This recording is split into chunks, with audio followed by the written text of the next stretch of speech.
दोस्तों बरफुरदारों सीटीओ सिंह वालों अस्सलामुअलैकुम।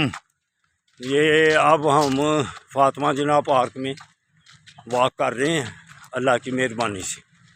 जब फिर अल्लाह को मंजूर हो आपके पास आ जाएंगे वहाँ करेंगे।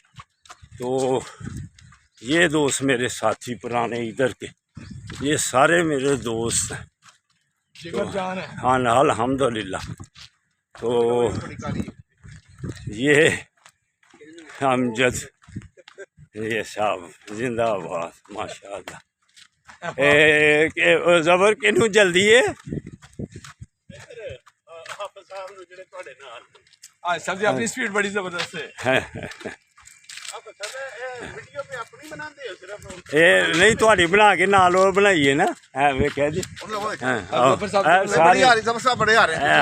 सारे ही बेचने सारे बेटे बेचने जिंदाबाद। जो भी एक्सरसाइज करेगा इंशाअल्लाह ताला सेहतमंद रहेगा।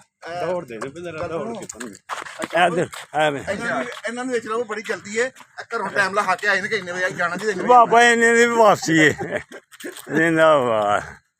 जो भी एक्सरसाइज करेगा वॉक करेगा इंशाअल्लाह ताला सेहतमंद रहेगा। अस्पतालों से बेटो बच जाओगे। अल्लाह हाफिज़ अल्लाह हाफिज़।